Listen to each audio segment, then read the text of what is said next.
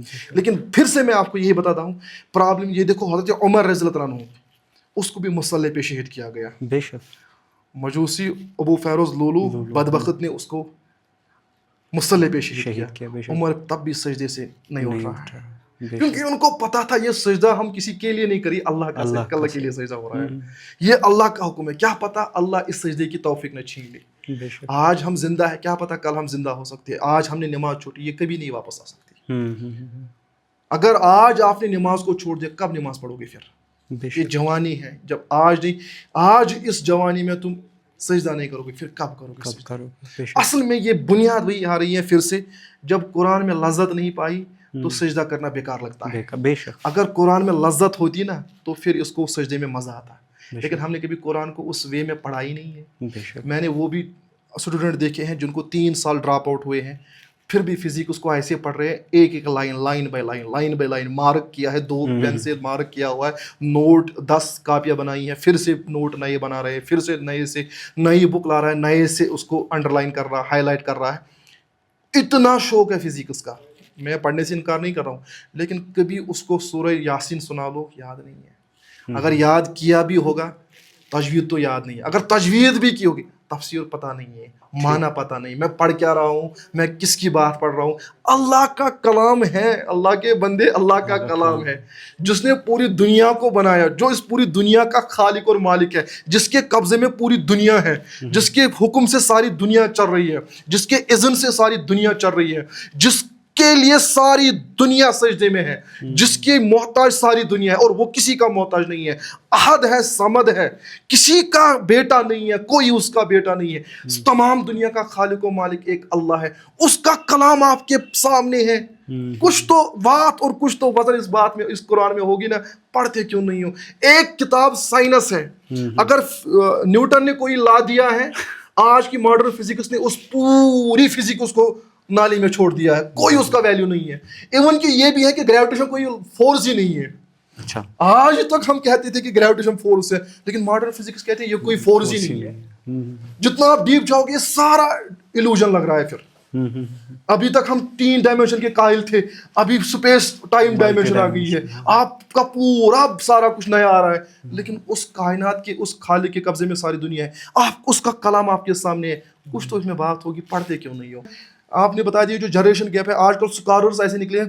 میں کل ایک کتاب پڑھ رہا تھا, اصول ثلاثہ, اصول ثلاثہ, شیخ موسیٰ جبریل حفظہ اللہ. ایسی کتاب ہے, میرے رونگٹے کھڑے ہو گئے. بسم اللہ کی وہ 10-15 پیج لکھ رہا ہے, بسم اللہ کے خالی. کتنی نالج ہے سمندر. اور جب ہم پڑھتے ہیں ہم دیکھتے ہیں ہم کہاں پہ ہیں, اللہ کی قدرت کیا ہے, اللہ کی عظمت کیا ہے, لیکن ہم نے کبھی پڑھا نہیں, ہم نے کبھی دیکھا نہیں. اس لیے ہمارے منہ سے جب بھی سپر پاور نکلتا ہے, امریکہ نکلتا ہے, اسرائیل نکلتا ہے, کبھی اللہ ہی نکلتا ہی نہیں, کیونکہ ہمیں اللہ کا تعارف ہی نہیں ہے. بالکل, جس کے دل میں اللہ کا خوف ہوتا ہے نا, اس لیے ہم کہتے ہیں نا, میں ایک شاعرانہ بات ہمیشہ کہتا تھا, نہ دنیا سے, نہ دولت سے, نہ گھر آباد کرنے سے تسلی دل کو ملتی ہے, بس اس اللہ کو یاد کرنے سے. کیا بات ہے. جب بھی آپ کو کوئی پریشانی آتی ہے اللہ کو یاد کرو, اللہ پریشانی کو دور کرنے والا ہے. بے شک. اور کیا قرآن میں کہتا ہے, میں نے آپ کو ویسا پایا تھا آپ گمراہ تھے, ہدایت ہم نے دی تھی. بے شک, بے شک. علامہ اقبال نے شکوہ جواب شکوہ میں شکوہ کا جواب بھی یہی لکھا. ہاں, خیر, وَوَجَدَكَ ضَالًا فَهَدَىٰ, آپ گمراہ تھے, میں گمراہ تھا, مجھے ہدایت اس اللہ نے دی تھی. بے شک. جب آپ کو کوئی مشکل سے مشکل چیز آتی ہے اللہ کو یاد کرو, تسلی دل کو ملتی ہے, بس اس اللہ کو یاد کرنے. اللہ کی قسم, ایک بار آپ نے اللہ کو دل میں بسا لیا نا, کوئی دنیا کی بڑی سے بڑی مشکل بھی آپ کو کچھ نظر نہیں آ رہی ہے. لیکن مسئلہ یہی ہے, ہمارا تعارف اللہ کا نہیں کیا ہے, اللہ کا نہیں کرایا جا رہا ہے, نہ مسجدوں میں, نہ سکولوں میں, نہ گھر میں, نہ کالج میں. یہ جوانی امت چلی جا رہی ہے, پتہ نہیں ان کا نہ کوئی منزل ہے, نہ کوئی راستہ ہے. اسی لیے قرآن سورہ تبارک الذی, سورہ ملک کے اندر یہ کہتے ہیں, امن یمشی افمن یمشی مکبا علی وجہی اہدی امن یمشی سویا علی صراط مستقیم. کیا وہ بندہ جو اپنے منہ کے بل غلط راستے پہ چل رہا ہے, کیا وہ کبھی منزل پا سکتا ہے؟ اور دوسرا شخص جو سیدھے اپنے پاؤں سے ایک سیدھے راستے پہ چل رہا ہے, یہ یقیناً منزل پہ پہنچ سکے. اور یہی فرق ہے ایک ایمان والے اور ایک غیر ایمان والے کے لیے. ایک قرآن کو پڑھنے والے اور قرآن کو نہ پڑھنے والے, جو دنیائی تعلیم, فلاسفی, انٹلیکچوئل, جیو پالیٹکس کو پڑھ رہے لیکن قرآن کو نہیں پڑھ رہے ہیں, ان کا ایسا ہی ہے, یہ اپنے چہرے کے بل چل رہے ہیں غلط راستے پہ, یہ کبھی منزل تک نہیں پہنچ سکتے. اور دوسرا ہے وہ قرآن پڑھنے والا, افمن یمشی مکبا علی وجہی اہدی امن یمشی سویا علی صراط مستقیم. اور دوسرا ہے جو اپنے پاؤں کے بل قرآن کے ہدایت کے مطابق, نبی کی سیرت کے مطابق سیدھے راستے پہ چل رہا ہے, وہ یقیناً منزل پہ, اگر اس کو چوٹ بھی آئے گی, سختی بھی, لیکن یہ پتہ ہے کہ یہ منزل پہ پہنچے گا, کیونکہ راستہ صحیح ہے اور چل بھی صحیح رہا ہے. گرے گا لیکن اٹھے گا, چلے گا. صحیح. اور دوسرا ہے بندہ وہ چہرے کے بل چل رہا ہے, وہ کہاں منزل تک پہنچے گا. یہی بات ہے قرآن پڑھنے والے اور نہ پڑھنے والے کی. جو قرآن پہ عمل کرتا ہے اس کا راستہ سیدھا ہے, جنت کی طرف جا رہا ہے, اور جو نہیں پڑھ رہا ہے اس کا راستہ جہنم کی طرف چل رہا ہے, اور وہ کبھی منزل تک ہی نہیں پہنچے گا. اس کی منزل کمپلیکیٹڈ بن جائے گی, وہ ایک مصیبت سے نکل کے دوسرے میں پھنس جائے گا, اور اس کو پتہ بھی, اس کی زندگی پھر ہیکٹک بن جاتی ہے. مجھے ایسے بھی ساتھی ملتے ہیں وہ کہتے ہیں کہ آپ منگس مال کو ہی موت ہی ہو, اور وہ چھوٹے نہیں ہیں, لاکھوں میں کماتے ہیں, بڑے بزنس مین ہیں, بڑے پروفیشن میں ہیں, بڑے عہدے پہ ہیں, انٹلیکچوئل ہیں, جیو پالیٹکس کو جاننے والے ہیں, لیکن ایسی زندگی کمپلیکیٹڈ بنی ہے کہ منگس موت ہی ہو. مولوی صاحب اور منگ تو خدا موت ہی. کیوں؟ کیونکہ ان کا دماغ ہی شرک ہو چکا ہے, کیونکہ ان کو ایک غیبی طاقت, ایک اللہ کا نظام, ایک یہ پورے کائنات کا تصور ہی نہیں ہے. یہ کائنات کتنی بڑی ہے, اس کائنات کو چلانے والا کون ہے, اس کا نظام کون کر رہا ہے, اس کو اس کے بارے میں کوئی پتہ ہی نہیں ہے. یہ سمجھنا ہے بس زندگی یہی ہے, مر جاؤں گا زمین کے اندر شاید سکون, قبر کے اندر سکون ملے گا. اس کو پتہ نہیں ہے اصل زندگی اور اصل مصیبت تو وہی شروع ہوتی ہے. یہ تصور ہی نہیں ہے آخرت کا. ہمیں آفٹر ہیئر آفٹر کا کوئی تصور ہی نہیں کہ مرنے کے بعد کوئی زندگی بھی ہے, اس کا کوئی تصور ہی نہیں ہے. بے شک بے شک. کیونکہ ہم جب آخری مرحلے میں ہوتے ہیں ہم کشمیری ٹیسٹ کرتے ہیں تھوڑا گستاخی کربو تو ایسے کرنو بس ات پہ سوچان بہ کیپرس تک مجھے باسان تہ آسہِ یہ پاے مثال کہ اگر بہ ونکس یہ کت ون یہ آسو تہ پاے کہ شیخ العالمو چھ فرموت بہ لگہا ڈیشس تو ڈیش کس بالس یہ آسو تہ پاے کت چھ تمو. میں نے سنا نہیں ہے. اچھا یہ چھنس مس پاے مگر بہ ون تکیاز اسہ دیُن پتمہ ویڈیو جواب تہ بہ لگہا بوتھس تو بوتھ کس بالس ترالس مز بال تتھ تہ وونمت. اتھے کٹ چھ شیخ العالمو وونمت أکِس جایہِ متعلق کہ اگرے تۄہہِ اتھ کس نفرس سۭتۍ اتھواس کوٚروٕ تُہۍ وٕچھِو سا پانٛژوے اونٛگجہِ چھا برابر کِنہٕ نہ یہ کۄس جاے چھِ. مجھے پتہ نہیں. یہ ہم آڈینسز کے لیے چھوڑتے ہیں کہ یہ کۄس جاے چھِ کہ یتھ متعلق وننہٕ چھُ آمُت کہ تُہۍ وٕچھِو سا اتہِ اتھواس کرنہٕ پتہٕ پانٛژوے اونٛگجہِ چھا برابر کِنہٕ نہ. اچھا بیٛاکھ اکھ جاے چھِ سُہ چھُ ادبس سۭتۍ علمس سۭتۍ تہٕ علم ادب تہٕ آب یہِ آسہِ تۄہہِ پاے. صحیح. کۄس جاے چھِ؟ بانڈی پورہ. چلو یہن چھِ پاے تِکیٛازِ بہٕ دِمہٕ ہا نہٕ یہِ گژھنہٕ کینٛہہ کہِ مےٚ نِش آو اکھ مُبلِغ تہٕ تٔمۍ دیُت نہٕ جوابٕے. نیران نیران اگر تُہۍ کانٛہہ میسیج چھُو یژھان دیُن اَسہِ تہٕ وٕچھن والٮ۪ن تہٕ بوزن والٮ۪ن. بس میں پوری امت کو اور جو مجھے سن رہے ہیں آپ کے پلیٹ فارم کے ذریعے سے یا میرے پلیٹ فارم کے ذریعے سے یا جس تک بھی میری بات جیسے بھی پہنچ رہی ہے, سب کو میرا ایک ہی پیغام ہے. وہ یہ ہے کہ بس اپنے دل کے اندر اللہ کا خوف اور اللہ کی عظمت, اللہ کی ربوبیت, اللہ کی الوہیت کو بسا کے چلو اور راستہ نبی کا اختیار کر کے چلو اور طریقہ صحابہ کا اپنا کے چلو. قسم خدا کی یہ دنیا آپ کی غلام بن جائے گی. اگر دنیا میں مصیبتیں آئیں گی, پریشانیاں آئیں گی, قسم خدا کی واللہ ثم واللہ میں آپ کو اپنی پریکٹیکل لائف کی ایکسپیرینس بتا رہا ہوں. جو سکون اللہ کو دل میں بسانے میں ہے نا, وہ دنیا کی کسی بھی دولت میں نہیں ہے, وہ دنیا کی کسی بھی بڑے سے بڑے محل خانے میں بھی نہیں ہے. میں بڑے سے بڑی گاڑی میں بھی گھوما ہوں, بہت انجوائے بھی لائف کی ہے, لیکن جو زندگی اللہ کے ساتھ گزارنے میں مزہ ہے نا, وہ کسی جگہ نہیں ہے. اور جو مزہ نبی کے صلی اللہ علیہ وسلم کے طریقوں میں ہے وہ کہیں اور نہیں ہے. اور میں تمام نوجوان لڑکیوں سے, خاص کر کشمیر کی لڑکیوں سے اور نوجوانوں سے گزارش کرتا ہوں, بس اپنا ایک رول ماڈل بنا دو, محمد مصطفیٰ صلی اللہ علیہ وسلم کو اپنا رول ماڈل بنا دو, صحابہ کو اپنا رول ماڈل بنا کے چلو زندگی میں. کوئی آپ کو کیا کہہ رہا ہے, آپ کی رشتہ دار آپ سے کیا تانا دے رہی ہے, آپ کے اپنے گھر والے آپ کو کیا تانا دے رہے ہیں, کسی کو جواب مت دے دو. بس غرابہ بن جاؤ, ایک اللہ کی محبت میں گل جاؤ, ایک نبی کی محبت میں گل جاؤ, بس اتر جاؤ اس سمندر میں. اللہ کی قسم راستہ وہاں سے ملے گا جہاں کا آپ کا گمان نہیں تھا. پھر سے میں بات کہتا ہوں, جب بھی کوئی بات کہے ایک ہی جواب دینا, اللہ میرے ساتھ ہے, وَهُوَ مَعَكُمْ أَيْنَمَا كُنْتُمْ. جہاں پہ بھی ہو اللہ آپ کے ساتھ ہے, ضرور آپ کی نصرت کرے گا. کسی بھی بڑے سے بڑے مسئلے میں اٹکے ہوئے ہو, دعائیں اپنا مصلح بچھا کے ہاتھ اٹھا لو اور اللہ سے دعا کر لو.